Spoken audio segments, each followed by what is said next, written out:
मग ती चौकशी समिती सुद्धा नेमली आणि खऱ्या अर्थाने दादांनी एकदम चांगला निर्णय या जिल्ह्याच्या माध्यमातून डीपीडीसीच्या बैठकीच्या माध्यमातून घेतलेला आहे. एखाद्या कामाचं उद्घाटन करायचं सुद्धा अधिकार आम्हाला त्यांनी दिला नाही. आपण बीड मतदारसंघामध्ये जर बघितलं असेल तर कुणीही उठून नारळ फोडायचं.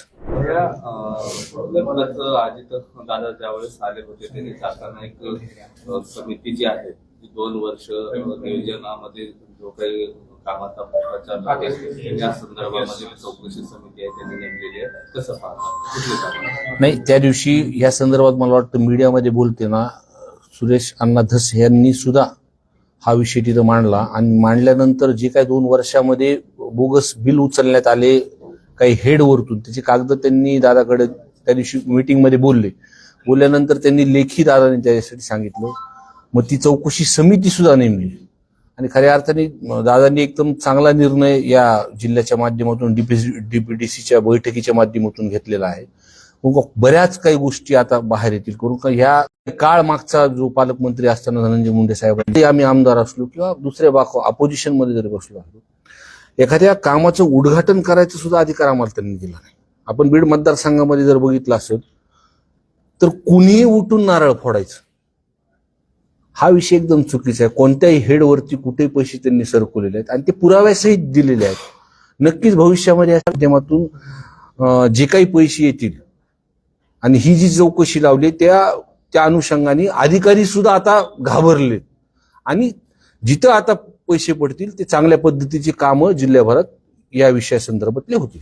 गेल्या अनेक दिवसापासून तुम्ही आरोप करत होता की 5 वर्षामध्ये कधी आम्हाला समान वाटा या मतदारसंघाला मिळणार नाही. अजित पवारांनी असं काही तुम्हाला आश्वासन दिलं किंवा तुम्हाला अपेक्षा वाटतात की समान वाटा तुम्हाला मिळेल? त्या दिवशी अजितदादांनी डीपीडीसी मध्ये सगळ्या मतदारसंघातला विषय ऐकून घेतला. महत्वाचा विषय माझा जो बीड नगरपालिकेचा होता की जी काही थकबाकी होती आणि त्याच्यामुळे जो 25 MLTचा तयार झालेली योजना सुद्धा थांबली होती MSEBची थकबाकी न भरल्यामुळे. तर तो सुद्धा विषय दादांनी तिथं मार्गी लावलेला आहे आणि त्यांनी हे सुद्धा आश्वासित केलं की जरी विरोधी बाकावरती असली तर त्यांच्या अडचणी किंवा अजितदादाची काम करण्याची पद्धत त्यांच्या नेतृत्वाखाली काम केलं अडचण कुठेही येणार नाही मतदारसंघामध्ये विकास कामाच्या संदर्भात असं मला वाटतं. अंजली दमाने यांनी देखील आज आरोप केले की कृषी विभागाअंतर्गत नॅनो युरिया खरेदी असेल त्याचबरोबर जो पंप वाटप करण्यात आला शेतकऱ्यांना बॅटरीवरचा पंप त्या देखील खरेदीमध्ये जवळपास 100 कोटीचा घोटाळा झाला त्यांनी आरोप केला. कसं पाहताय कृषी मंत्री त्यावेळेस धनंजय मुंडे? नाही, मी त्यांची बाईट बघितली नाही पण अंजली ताई दमाने जर बोलल्या बसतील तर ते कागदपत्र असल्याशिवाय ते बोलत नाहीत. मागे जो हार्वेस्टरचा विषय जो आपल्या समोर आला होता त्यामध्ये हार्वेस्टरचा मुद्दा त्या ज्या लोकांना जो तिथं त्रास झाला किंवा ज्या लोकांनी तिथं पैसे दिलेले आहेत संतोष अण्णा देशमुख प्रकरणानंतर ज्या पद्धतीने सर्वांनी तिथं लोकप्रतिनिधी बोलले तर कुठंतरी लोकांनाही वाटतं न्याय भेटणार आहेत आणि न भीतीपोटी जे लोक शांत बसले होते आज एक माणसं त्या विषयावर बोलतात. ते प्रत्येकाकडं कुणी ना कुणी त्यांच्यावरती जे अन्याय झालाय ते कागदासहित माझ्याकडे पण काही देतात. ते तसं अंजली ताई दमाने सुद्धा त्यांच्याकडे कागद असल्याशिवाय ते बोलणार नाहीत. बरोबर असेल. राजीनामा देखील त्यांनी मागणी केलेली आहे. राजीनामा दिला पाहिजे. मी तर पहिल्या दिवशीपासून मागणी करतो. मी सभागृहामध्ये जेव्हा पहिल्यांदा मांडलं किंवा गावामध्ये गेल्यानंतर जे लोक म्हणत होते लोकांची परिस्थिती मांडली आणि त्या पद्धतीने जो तपास जो काही घडलाय आता तपास केल्यानंतर ते CDR वरतीच आला असेल आणि जे कनेक्शन जे आहे की खंडणीपासून हा 302 गुन्हा घडलेला आहे आणि मी आज सुद्धा ह्याच गोष्टीवरती थांबेन. पहिल्या दिवशीपासून मी सांगतोय की ते CDR वरती ज्या 12 तास जो उशीर गुन्हा नोंद करण्यात झाला वाल्मिक कराड काही एवढा मोठा नाहीये.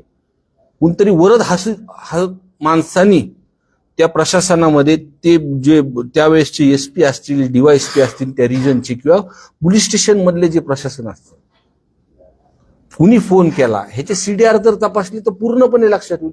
किंवा 28 तारखेला जो आपला बीडमध्ये मोर्चा झाला होता 1 लाख लोक सगळ्या जाती धर्माचे लोक जमले होते न्याय भेटण्यासाठी त्या कुटुंबासाठी.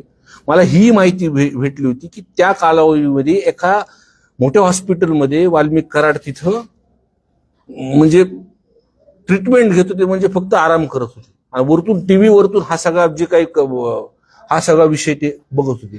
मग त्या कालावधीमध्ये कोण त्यांना भेटलं किंवा कोणत्या माणसांनी त्यांना ऍडमिट केलं, कोण भेटून गेलं, इतके दिवस त्यांना काय संरक्षण दिलं त्या प्रकरणामध्ये, हा तपास कोणत्या दिशेने चालू. मी वारंवार हा विषय बोलतोय. मी एकीकडे म्हणतोय ना की काही लोक अटक झाले, पण दुसरीकडं म्हणजे जे आता ते त्या संदर्भातलं आमदार म्हणून मी पत्र दिलेलं आहे की या हॉस्पिटल किंवा पुण्यामध्ये अजून काही हॉस्पिटल असतील, कुठं ऍडमिट ते होते, कुणी केलं होतं, कोण भेटायला आलं होतं, आणि त्या कालावधीमध्ये जी ही घटना घडली त्याच्यावरती जे CDR रिपोर्ट तपासून ज्यांनी कुणी वरतून दबाव टाकलेला अधिकाऱ्यांनी हे CDR तपासले तर समोर लक्षात येईल.